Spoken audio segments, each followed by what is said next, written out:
APPSC అక్రమాల కేసులో remand ఖైదీగా Vijayawada జైల్లో ఉన్న ఐపీఎస్ అధికారి పీఎస్ఆర్ ఆంజనేయులు అస్వస్థతకు గురయ్యారు. బీపీలో హెచ్చుతగ్గులు ఉండడంతో పీఎస్ఆర్ ను జైలు అధికారులు ఆసుపత్రికి తరలించారు.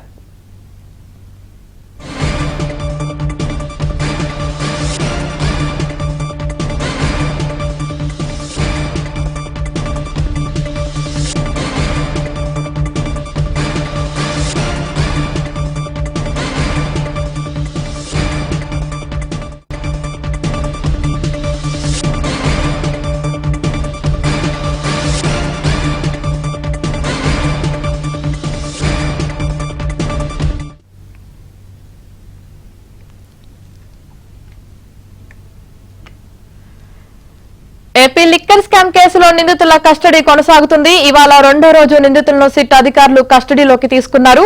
రాజ్ కసిరెడ్డి, ధనుంజయ రెడ్డి, కృష్ణమోహన్ రెడ్డి, బాలాజీ గోవిందప్పను సిట్ అధికారులు ప్రశ్నిస్తున్నారు.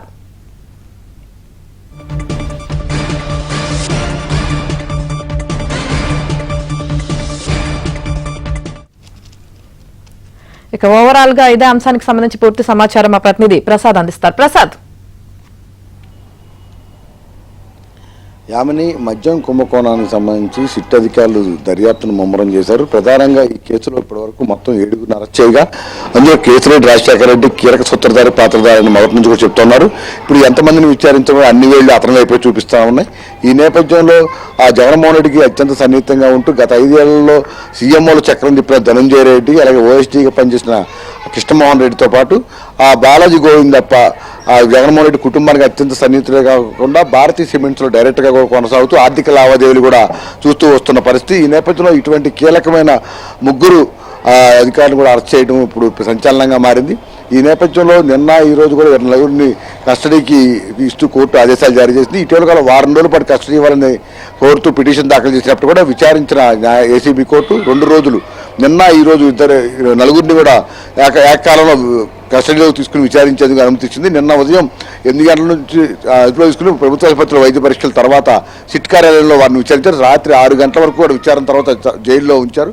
నిన్న మొత్తం 8 గంటల పాటు ఆ నలుగురిని విడివిడిగాను అలాగే బృందంగా కూడా కూర్చోబెట్టి ఒక రూమ్లో అలాగే విడివిడి వాళ్ళు చెప్పే సమాధానాన్ని బట్టి విడివిడిగా కూడా విచారించినట్టు తెలుస్తూ ఉంది.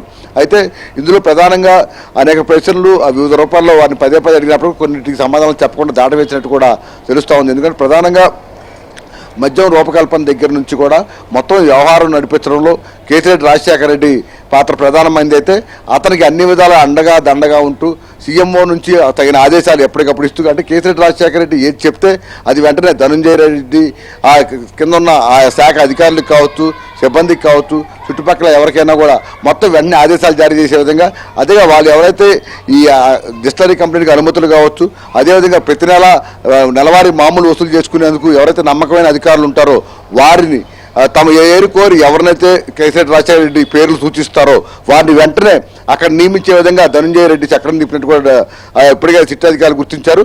ఇక ఈ మొత్తం వ్యవహారంలో కేసిరెడ్డి రాజశేఖర రెడ్డిని పలు దఫాలుగా ఇటు కృష్ణమోహన్ రెడ్డి కావచ్చు, ధనుంజయ రెడ్డి కావచ్చు, బాలాజీ గోవిందప్ప వీరు ముగ్గురు కూడా అనేక సందర్భాల్లో విడివిడిగా ఆయన కార్యాలయానికి వెళ్ళి మరీ కలవటం, అదేవిధంగా నెలవారీ మామూలుకు సంబంధించి గోవిందప్ప మొత్తం ఆర్థిక వ్యవహారాలు కూడా చూసేవారని, ఆయన ద్వారానే ఆ మొత్తం ఇతర దేశాలకు వెళ్ళి మళ్ళీ క్విక్ ప్రోడక్ట్స్ తరహాలో మళ్ళీ డబ్బులు వెనక్కి వచ్చిన సందర్భాలు కూడా ఉన్నాయని కూడా భావిస్తూ ఉన్నారు. ఈ నేపథ్యంలో ఇటీవల ఈడీ కూడా ఆ ఏసీబీ కోర్టులో పిటిషన్ దాఖలు చేసి మరి కేసిరెడ్డి రాజశేఖర రెడ్డిని ఉదయం నుంచి సాయంత్రం వరకు జైల్లోకి వెళ్ళి మరి అతని దగ్గర స్టేట్మెంట్ రికార్డ్ చేయడంతో పాటు వివిధ రూపాయలు ప్రశ్నించారు. అంటే మొత్తం పెద్ద ఎత్తున వేల కోట్ల రూపాయల చేతులు మారాయని కూడా చెప్తా ఉన్నారు. వీటికి సంబంధించి ఇప్పటికే ఈడీ కూడా 10 రూపాయల ఆధారాలు సేకరిస్తూ ఉంది. ఇటీవల ప్రత్యేకంగా సిట్టు చీఫ్ రాజశేఖర్ బాబుతో కూడా భేటీ అయిన ఈడీ పరస్పరం దర్యాప్తులు సహకరించుకోవాలని కూడా ఒక నిర్ణయానికి వచ్చారు. ఇక ఇప్పుడు నిన్న విచారణలో కొన్ని ప్రశ్నలకు స్పష్టత వచ్చిన నేపథ్యంలో ఈ రోజు ఉదయం నుంచి కూడా సాయంత్రం వరకు మరోసారి రెండో రోజు విచారణ కొనసాగుతుంది. ప్రస్తుతం సిట్ కార్యాలయంలో వారిని విచారణ అయితే చేస్తా ఉన్నారు. మొత్తం ఈ 5 ఏళ్లలో అంటే 2019లో వైసీపీ ప్రభుత్వం అధికారులకు వచ్చిన సమయానికి వీరి ఆస్తులన్నీ 2024 మళ్ళీ ఎన్నికలు వచ్చే సమయానికి ఈ నలుగురు ఆస్తులు ఏ విధంగా రెట్టింపులయ్యాయి, 10 పెరిగాయి, అదేవిధంగా అప్పటి వరకు కుటుంబ సభ్యులు కేవలం హౌస్ వైఫ్ గాను లేకపోతే కంపెనీల్లో మామూలు ఎంప్లాయీస్గా ఉన్న వీళ్ళ వారసులు కావచ్చు, ఇంట్లో మహిళలు కావచ్చు, తర్వాత పలు కంపెనీల్లో షేర్ ఓనర్స్గా మారటం కావచ్చు, వివిధ ప్రాంతాలు ఇటు బెంగళూరులో కానీ హైదరాబాద్లో కానీ ఇతర పెద్ద పెద్ద నగరాల్లో పెద్ద పెద్ద ఆఫీసులు ఏర్పాటు చేయడం, సొంత భవనాలు నిర్మించుకోవడం, అదేవిధంగా ఈ మొత్తం వ్యవహారానికి సంబంధించి తాడేపల్లి ప్యాలెస్ వేదికగా మొత్తం నడిచినట్టు కూడా నిర్ధారించారు. ఈ నేపథ్యంలో అయితే ఎవరి పాత్ర ఎంత మేరకు ఉంది, ఎవరి ఆదేశాలతో ఈ మొత్తం వ్యవహారం నడిపారనే అంశాలపై కీలకమైన సాక్ష్యాలు సేకరించేందుకు ఇప్పుడు సిట్ అయితే ప్రయత్నిస్తోంది. ఈరోజు సాయంత్రం 6 కోట్ల ఆదేశాల ప్రకారం సాయంత్రం 6 గంటల వరకు కూడా ఈ విచారణ కొనసాగుతుంది. ఇందులో వీరు నిర్ణయం వాళ్ళకి వీరు చెప్పే సమాచారాన్ని బట్టి, అలాగే సిట్ అధికారులు సేకరించిన సాక్ష్యాలను బట్టి కూడా ఈ కేసులో మరింత పురోగతి అయితే తప్పకుండా వస్తుందని సిట్టు భావిస్తూ ఉంది. అదేవిధంగా వీరు ఎందుకంటే ఈ నలుగురు కూడా జగన్మోహన్ రెడ్డి ఆదేశాలు లేకుండా పొల్ల కూడా తీసి పెట్టలేరని చెప్పి గత వైసీపీలో ఉన్న మంత్రులు, ఎమ్మెల్యేలు అందరూ కూడా గతంలో చాలా సందర్భాలు చెప్పిన వాస్తవమే. ఇప్పుడు మద్యం కుంభకోణం మొత్తం కూడా ఏళ్ళు నలుగురు చుట్టూ నడుస్తున్న నేపథ్యంలో తప్పకుండా జగన్మోహన్ రెడ్డి కావచ్చు, తాడేపల్లి ప్యాలెస్ కావచ్చు పాత్ర సంబంధం ఉంటుందని సిట్టు చాలా బలంగా విశ్వసిస్తుంది. అందుకు తగిన ఆధారాలు కూడా సేకరించేందుకు అన్ని విధాలు సమాయత్తమవుతుంది. ఇప్పుడు మీరు చెప్పిన అంశాలతో పాటు సాంకేతిక పరిజ్ఞానం ఇప్పటికే వివిధ రూపాల్లో గూగుల్ ద్వారా కావచ్చు, అలాగే వాళ్ళు గతంలో ఏ యాప్ల ద్వారా మాట్లాడుకున్నారు, ఏ యాప్ల ద్వారా మొత్తం సమాచారం క్రోడీకరించుకున్నారు అనే అంశాలకు సంబంధించి కూడా చాలా వరకు ఆధారాలు సేకరించడం కూడా తెలుస్తుంది. ఇప్పుడు అవన్నీ కూడా వారి ముందు పెట్టి, అలాగే వారి కుటుంబ సభ్యుల ఆస్తుల రిజిస్ట్రేషన్ డాక్యుమెంట్ కూడా తీసుకొచ్చి పెట్టి మరి పదే ప్రశ్నిస్తూ ఉన్నారు. ఈ 2 రోజుల విచారణలో ఈ మరింత సమాచారం సేకరించిన తర్వాత తప్పకుండా ఒక వారం రోజుల్లోనే ఈ మద్యం కుంభకోణం కేసులో మరికొన్ని అరెస్టులు జరుగుతాయి. అందులో కీలక పరిణామాలు ఉంటాయని మాత్రం అందరూ చాలా బలంగా సూచిస్తున్నారు. దీనికి సంబంధించి సిట్టు త్వరలోనే ఒక ప్రకటన కూడా చేసే అవకాశం ఉందని కూడా భావిస్తున్నారు. యామిని అయితే ప్రసాద్, మరి ఏపీఎస్సీ అక్రమ కేసులో రిమాండ్ ఖైదీగా ఉన్న పిఎస్ఆర్ ఆంజనేయులు అస్వస్థకు గురైనట్లు కూడా తెలుస్తుంది. ఆయన ఆసుపత్రికి కూడా తీసుకెళ్లినట్లు కూడా తెలుస్తుంది. మరి ఆయన ఆరోగ్యం ఎలా ఉంది ఇప్పుడు? యామిని, మరోవైపు సీనియర్ ఐపీఎస్ అధికారి పిఎస్ఆర్ ఆంజనేయులు విజయవాడ జిల్లా జైల్లో రిమాండ్ ఖైదీగా ఉన్నారు. మొదట్లో అతను జిత్వాని, ముంబై నటి జిత్వానీని అక్రమంగా అరెస్ట్ చేసిన, అక్రమంగా నిర్బంధించి అక్రమంగా కేసు పెట్టిన వ్యవహారంలో ఆయన అరెస్ట్ చేయడం జరిగింది. దానికి సంబంధించి రిమాండ్ ఖైదీగా ఉన్న నేపథ్యంలోనే ఏపీఎస్సీలో కూడా అనేక అవతవలకు పాల్పడ్డారు. ముఖ్యంగా పేపర్ మూల్యాంకనం సంబంధించి నిబంధనలకు విరుద్ధంగా ప్రైవేటు వ్యక్తుల ద్వారా మొత్తం వ్యవహారం నడిపించారు. అందులో అతనితో పాటు దాత్రి మధును కూడా అరెస్ట్ చేసి ఇటీవల కస్టడీలో కూడా తీసుకుని ఇద్దరిని విచారించడం కూడా జరిగింది. ఈ పరిణామాల నేపథ్యంలో అతను జిల్లా జైల్లో రిమాండ్ ఖైదీగా ఉన్నారు. ఇటీవల మొన్న 2 రోజుల క్రితం జిత్వాని కేసుకు సంబంధించి హైకోర్టు ఇప్పటికే అతనికి బెయిల్ మంజూరు చేయగా ఇప్పుడు ఏపీఎస్సీ కేసులో మాత్రం రిమాండ్ ఖైదీగా కొనసాగుతూ ఉన్నారు.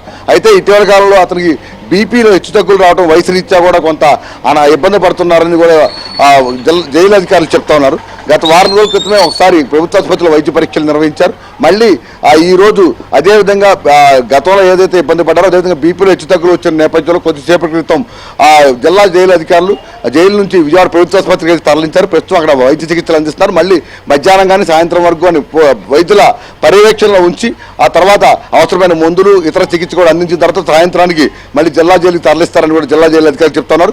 మరోవైపు వల్లభనేని వంశీకి సంబంధించి కూడా ఇప్పటికే నకిలీ ఇళ్ల పట్టాల పంపిణీకి సంబంధించి ఆయన రిమాండ్ ఖైదీగా ఉన్నారు. అతను కూడా అనారోగ్యంతో కొంత ఇబ్బంది పడుతున్న నేపథ్యంలో నిన్న కోర్టు ఇచ్చిన ఉత్తర్వుల నేపథ్యంలో నిన్న సాయంత్రం రాత్రి 9 గంటల సమయంలో విజయవాడలో ప్రైవేట్ ఆసుపత్రికి తరలించారు. అక్కడ వైద్య పరీక్షలు చేయించారు. 2-3 రోజులు అక్కడే ఉంచి పూర్తిగా వైద్య చికిత్స తర్వాతే మళ్ళీ జిల్లా జైలుకి అప్పగిస్తామని కూడా కోర్టు ఆదేశాలు ఉన్నాయని అధికారులు చెప్తున్నారు. Yamini, right, thank you Prasad.